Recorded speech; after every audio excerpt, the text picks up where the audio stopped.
What's up, Totem Pole Nation? It's LAMBO'S World of Sports featuring Matt Patt, brought to you by Sideline Sports Network.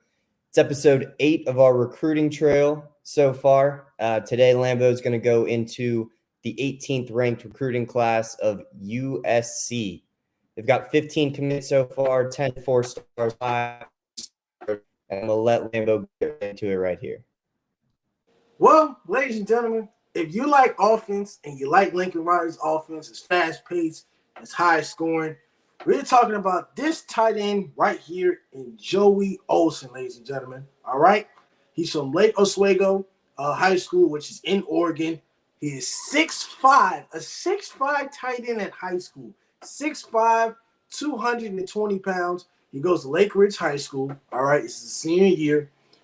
He's mostly played wide receiver. In all of his high school career, he's only played wide receiver, including this season. He's played wide receiver. But since he wants to get bigger and taller or bigger and stronger, he's going to play tight end. All right, so tight ends, Lincoln Riley in that system, the air raid offense, you're going to need a tight end to also block as well. He has great speed, great catch radius. He's great in the red zone, but guess what he needs to work on? He has to be able to develop as a blocker. Because when you don't know how to block, you'll get murdered. So I have high hopes for this guy.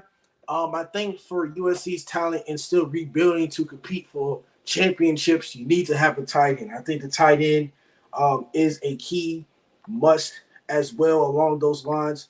Next, ladies and gentlemen, is another person that I would like to say or like to talk about as well once I find it.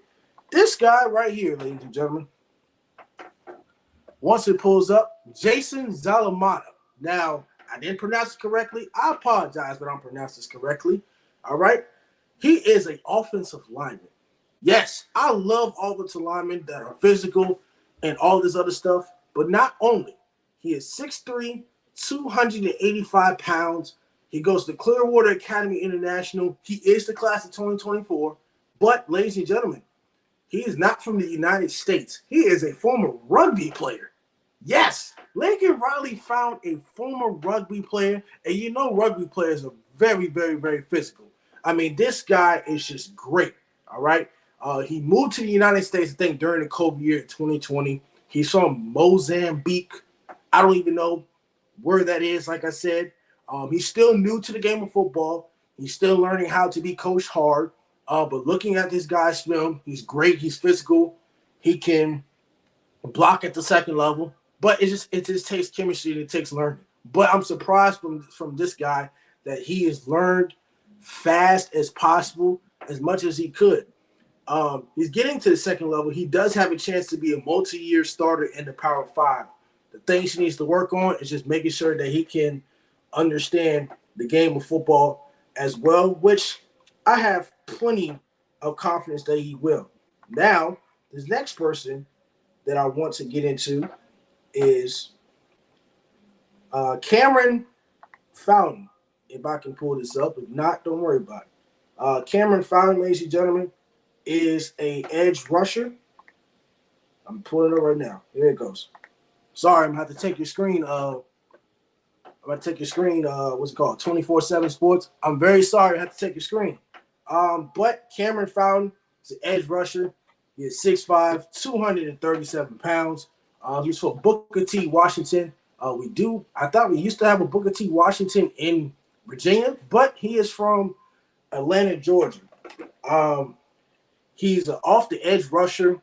He normally stands up as well. His snaps he gets some snaps on offense as well, running back, tight end, whatever he does best.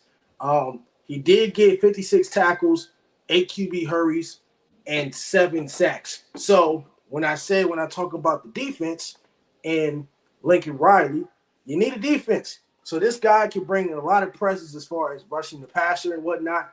But those are my top 3 for USC that y'all can watch out for. Like I said, USC recruits defense as well. The defense has not been good in a while, especially when Lincoln Riley went to Oklahoma. The defense isn't good. So I like the fact that they pick a guy that is tall, that can rush out the edge. I kind of really like this recruit because we've seen so many offense from USC, but Defense, you need to recruit more on the defensive end. You got plenty of offense. Not saying that you can't recruit. You're a great recruiter, Lincoln Riley. I mean, you've done great stuff at Oklahoma, but the defense is where your main concern needs to be. The defense, the linebackers, the cornerbacks, and the safeties. That is your weakness once you get into the college football playoff or once you get into a Pac-12 championship, which you got spanked by Utah twice, especially the second game when you got whooped last year. Now, I understand it's a new year, but bring in some defense. Defense makes me happy. I just want coaches to build around their weaknesses. And I think Lincoln Riley started off well by building out your weaknesses as far as the defensive end. Like I said, I'm not a scout. I am a coach, but I don't coach the college ranks. I don't know anything. I just want to help y'all succeed because I love football. That's all I have to say about the recruiting top targets for USC football. Like I said, there's more to come anyway for these recruits. Like I said, it ends in December, it ends in January for recruitment. Recruitment's all year round, but you'll get more information around December and January. Next episode would be Kentucky football. Now, I have two guys, but I think one will be a surprising pick that I just randomly thought of. But Kentucky football is something to watch out for. I understand they don't have no Will Levis no more and all that, and I know Will Levis wasn't really that good. All that other stuff, you know what I'm saying? But I think Kentucky football has something to prove in the SEC. Remember, Kentucky is a basketball school, but they're somewhat to prove in football. So the next video, we'll be talking about Kentucky football. But this is LAMBO'S World of Sports featuring Big Brother. The next episode is going to be University of Kentucky football. We'll catch you in the next 5 minutes.